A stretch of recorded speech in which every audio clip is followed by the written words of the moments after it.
Cabinet నిర్ణయం తీసుకుంటే తిరిగి 4వ తారీఖు ఫిబ్రవరి 25 నాడు శాసనసభలో నివేదిక రూపంలో ప్రవేశపెట్టినటువంటి ప్రభుత్వం దీనికి సంబంధించి సహకరించిన ప్రతి ఒక్కరికి కూడా, ఎందుకంటే నిర్ణయం తీసుకొని కార్యక్రమం క్షేత్రస్థాయి దాకా పోయి పర్యవేక్షణ చేస్తూ అనేక రకాలుగా ఒడుదుడుకులు ఎదుర్కొంటూ ఈ కార్యక్రమం కొనసాగింది. అధ్యక్ష, ఇప్పుడే గౌరవ ముఖ్యమంత్రి గారు చెప్పిన ఈ కార్యక్రమం 1931 స్వాతంత్రంకు ముందు ఇటువంటి సమాచారాన్ని సేకరణ జరిగితే దాని తదుపరి ఏ బలహీన వర్గాలకు సంబంధించిన వాళ్ళు ఉన్నారో వాళ్ళంతా కూడా మేమెంతో మాకంతా ఉండాలి అసలు సమాచారం అని కులాల లెక్కలేక రకరకాల ప్రభుత్వాల ఇష్టాప్రకారంగా పథకాలు వచ్చేటువంటి. అధ్యక్ష, కానీ ఎప్పుడైతే భారత్ జోడో యాత్రలో రాహుల్ గాంధీ గారు దేశం మొత్తం తిరిగినప్పుడు చాలా వర్గాలకు అసలు ప్రాతినిధ్యమే లేదు. చాలా వర్గాలకు సంబంధించినటువంటి అవకాశాలు రావాలంటే ఎవరెంతో వారికి అంత తెలవాలి, వారికి అంత రావాల్సిందే అనేటువంటి నినాదం ఇచ్చి ఎన్నికల్లో చెప్పడం జరిగింది. అధ్యక్ష, మేము కూడా తెలంగాణ ప్రదేశ్ కాంగ్రెస్ తరఫున manifesto committee chairman Sridhar Babu గారి నాయకత్వంలో ఆ రోజు కామారెడ్డి డిక్లరేషన్ కమిటీ బీసీ డిక్లరేషన్కి సంబంధించి చైర్మన్గా ఉండి మేము బలహీన వర్గాలకు సంబంధించి స్పష్టంగా మేనిఫెస్టో, జనరల్ మేనిఫెస్టోతో పాటుగా మా మేనిఫెస్టోలో పెట్టడం జరిగింది. ఈ కుల సర్వేకు సంబంధించి మా ప్రభుత్వం కట్టుబడి ఉందని చెప్పిన. అధ్యక్ష, 4వ తారీఖు నాడు క్యాబినెట్ అయింది. 16 నాడు ఇదే సభలో అందరి గౌరవ సభ్యుల సహకారంతో ఈ యొక్క తీర్మానం చేసుకొని పార్లమెంట్ ఎన్నికల తర్వాత ప్రత్యేకమైనటువంటి కార్యక్రమాల ద్వారా ప్లానింగ్ డిపార్ట్మెంట్, తెలంగాణకు సంబంధించినటువంటి ప్లానింగ్ డిపార్ట్మెంట్ చీఫ్ సెక్రటరీ గారి ఆధ్వర్యంలో, సందీప్ సుల్తాన్ గారి ఆధ్వర్యంలో ఈ యొక్క కార్యక్రమాన్ని 1,00,000 పైన ప్రభుత్వ ఉద్యోగులను, బయటి వాళ్ళనో లేకపోతే ఇంకోవరికి సంబంధించిన సమాచారం కాక ఇది ఒక ప్రభుత్వ ఉద్యోగులను వాడుకొని సమాచారాన్ని సేకరించిన. అధ్యక్ష, నేను ఈ యొక్క సభలో ఇక్కడ ఉన్నటువంటి ఇంతకుముందు గౌరవ ముఖ్యమంత్రి గారు కోరినట్టుగా పెద్దలందరికీ కోరుతా ఉన్నా. 1931 నుంచి సమాచారం లేదు, ఇలా సమాచారం వచ్చింది. సమాచారానికి సంబంధించి ఇంకా ఏదైనా సరిచేయాల్సిన అవసరం ఉంటే, ఇంకా ముందుకు పోవడానికి బలహీన వర్గాలకు సంబంధించిన న్యాయం చేయాలనుకుంటే దయచేసి సలహాలు సూచనలు చెప్పండి. తెలంగాణ ప్రభుత్వ బలహీన వర్గాల శాఖ మంత్రిగా ప్రభుత్వం సంబంధించి వాటన్నిటినీ బలహీన వర్గాల సంక్షేమం కొరకు తీసుకొని పోతాం. దయచేసి దీన్ని కూడా ప్రతిదీ రాజకీయం చేసినట్టుగా బలహీన వర్గాల ఆకాంక్ష ఇది. నేను ఇవాళ ఇక్కడి నుంచి ఈ వేదిక నుంచి కోరుతాను, తెలంగాణ బలహీన వర్గాల నాయకత్వం ప్రతి జిల్లాలో కూడా ఇవాళ ఒక స్వేచ్ఛగా భవిష్యత్తు కార్యక్రమాలను జరుపుకుంటామనేటువంటి ఒక ఆకాంక్ష వెలుపుచ్చాల్సిన అవసరం ఉంది. సంఘాలు కానీ మేధావులు కానీ ఇది గత కాలంగా చాలా కాలంగా డిమాండ్ చేస్తున్న వాళ్ళంతా ఇలా ఒక డిమాండ్ నెరవేరింది. సభలో చట్టబద్ధత ద్వారా లేకపోతే ఆ తీర్మానం చేసినా కూడా అడిగినారు ఏం చట్టబద్ధత ఇలా కార్యక్రమం నిర్వహించుకొని ముందుకు వచ్చిన సందర్భంగా మేము ఒకటే అడుగుతాను, అందరూ కూడా దయచేసి ఈ యొక్క జనాభా వచ్చినటువంటి సమాచారాన్ని తీసుకొని భవిష్యత్తులో ఆయా వర్గాలకు ఎటువంటి న్యాయం చేయాలి, ఏం జరగడానికో ముందుకు తీసుకొని పోదాం. ఇవాళ చాలా మంది అంటారు ఇవాళ చాలా బలహీన వర్గాలకు సంబంధించి ఒక మంచి రోజు అంటారు. ఈ రోజు నుంచి ప్రారంభమైంది శకం భవిష్యత్తు వాళ్ళ అభ్యున్నతికి సంబంధించి.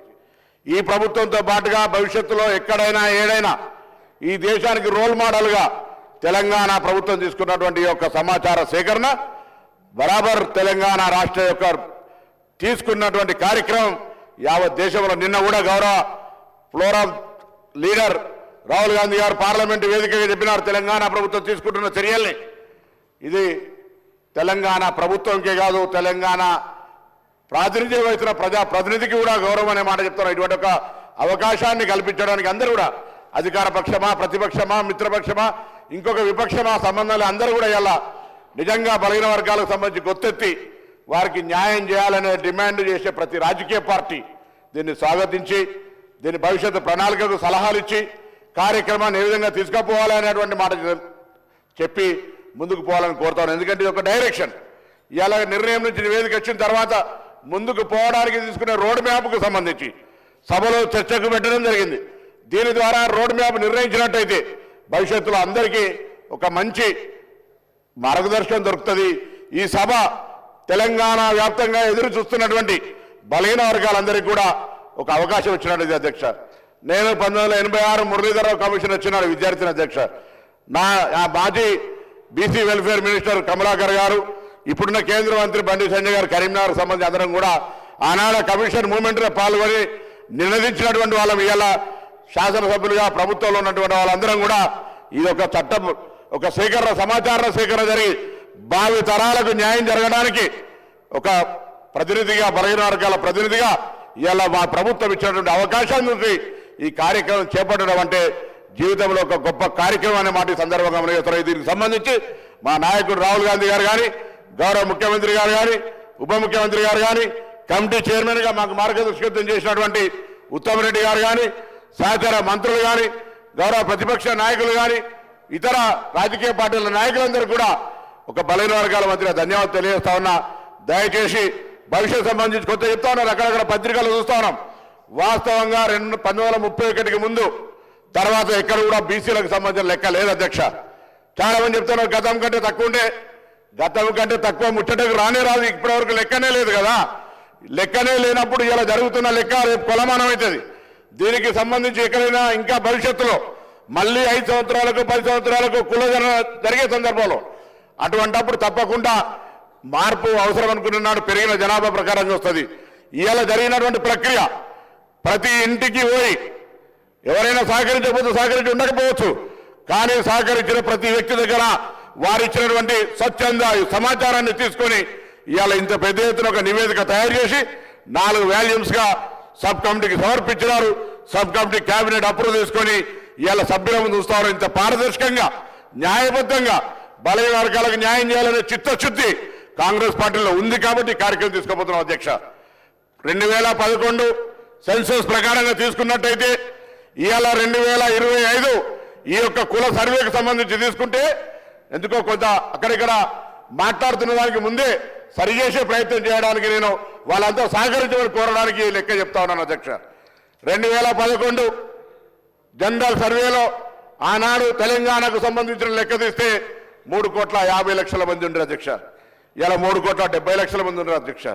దానికి అనుగుణంగా కేంద్రం నుంచి అనేకమైనటువంటి జనాభా ప్రాతిపదికన దక్షిణ భారతదేశ ఉత్తర భారతదేశానికి సంబంధించిన లెక్క తీసుకుంటే కూడా మన ప్రాంతం అంతా కూడా దక్షిణ భారతదేశంలో కుటుంబ నియంత్రణకు సంబంధించి ఎక్కువ పాటించడంతో నేషనల్ యావరేజ్లో కూడా మనం తక్కువ ఉండి ఇలా 20 లక్షల జనాభా పెరిగింది. ఇంకా రాను తరుగుతున్న కొద్ది ఇంకా తక్కువైనటువంటి పరిస్థితి కుటుంబ నియంత్రణలో అవేర్నెస్ దక్షిణ భారతదేశంలో ఉన్నటువంటి విధానాల వల్ల ప్రక్రియ జరుగుతోంది అధ్యక్ష. తప్పకుండా ఇలా తప్పుడు లెక్క చెప్పే అవసరమే లేదు. ఇంత చిత్తశుద్ధిగా దాదాపు 160 కోట్ల రూపాయలు ఖర్చు పెట్టి 1,00,000 మంది ఉద్యోగులను ఉపయోగించుకొని మొత్తం ప్రభుత్వం 100% ఒక సచ్చీలతతోటి మంచి మనసుతోటి కాంగ్రెస్ పార్టీ విధానాన్ని తీసుకొని పోయింది అధ్యక్ష. నేను మళ్ళీ కోరుతా ఉన్నా, ఏదైనా అంశం ఉంటే తప్పకుండా మంచి సలహా ఇవ్వండి. డెఫినెట్లీ దాన్ని సానుకూలంగా తీసుకుపోయేటువంటి బాధ్యత తప్పకుండా బలహీన వర్గాలకు నిజంగా న్యాయం జరగాలని అనుకుంటే బలహీన వర్గాల వారికి ప్రభుత్వం భవిష్యత్తు కార్యక్రమం మంచి కార్యాచరణ తీసుకొని పోవాలనుకుంటే అన్ని రకాల సలహాలను స్వీకరించడానికి సిద్ధంగా ఉన్నాం. దయచేసి అందరినీ కూడా గౌరవ సభ్యులందరినీ హృదయపూర్వకంగా కోరుతా ఉన్నా. దీన్ని కూడా రాజకీయం చేసి నేను పొద్దున కూడా మాట్లాడుతుంటే దయచేసి ఇది ఒక సున్నితమైన అంశం. చాలా కాలంగా ఆవేదనతోటి ఎంతో మంది మేధావులు, ఎంతో మంది ఉద్యమకారులు, విద్యార్థి నాయకులు ఈ అంశం గురించి ఉద్యమిస్తే ఇలా రాహుల్ గాంధీ గారి ఆలోచనకు అనుగుణంగా ఈ ముఖ్యమంత్రి రేవంత్ రెడ్డి గారు మిగతా అందరూ కూడా కలిసి ఎవరెంతో వారికంతా అనేది తెలవాల్సిందే, దాని కొరకు ఎటువంటి బేషిజం లేదు అనే ఆలోచనతోటి ఇవాళ ఈ కార్యక్రమం తీసుకోబడ్డది అధ్యక్ష.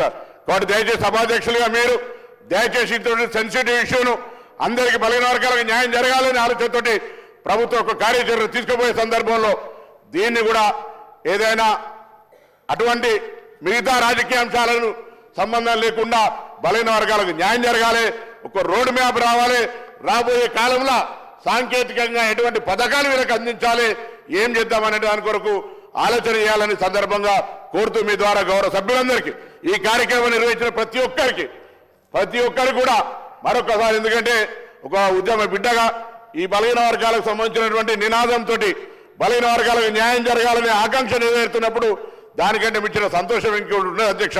ఇవాళ తెలంగాణ వ్యాప్తంగా ఈ వేదిక ద్వారా, శాసనసభ వేదిక ద్వారా బలహీన వర్గాలందరూ కూడా ఇదొక మన మార్పుకు శ్రీకారం చుడుతున్న రోజుగా భావించుకొని అందరూ ఉత్సాహంగా కార్యక్రమాల లోపల ఉండాలని కోరుకుంటా ఉన్నాం. అందరూ ఈ కార్యక్రమాన్ని పార్టీలకు అతీతంగా ప్రతి ఒక్కరు బలహీన వర్గాల బిడ్డగా 10-20 సంవత్సరాల నుంచి ఇది కావాలని అడిగిన వాళ్ళంతా ఇలా రావడాన్ని స్వాగతిస్తూ ఏదైనా ఇంకా అవసరం అనుకుంటే సలహా సూచనల రూపంలో ఏమని చెప్పి సందర్భంగా ఈ సభ వేదిక ద్వారా అందరినీ కూడా కోరుతూ బలహీన వర్గాలకు న్యాయం చేసినటువంటి ఈ ప్రభుత్వానికి హృదయపూర్వకంగా కూడా నేను అందులో భాగస్వామైనప్పటికీ కూడా ఇటువంటి ఒక గొప్ప నిర్ణయం తీసుకోవడం, చారిత్రాత్మక నిర్ణయం తీసుకోవడం, ఆ నిర్ణయంలో మంత్రిగా, సబ్ కమిటీ సభ్యుడిగా, ఆనాడు పార్టీ నాయకుడిగా, దీనికి సంబంధించినటువంటి డిక్లరేషన్ చైర్మన్ గా ఈ రోజు నివేదికకు సంబంధించి ప్రభుత్వం ఇస్తున్న దాన్ని అమలు చేయడానికి సంబంధించిన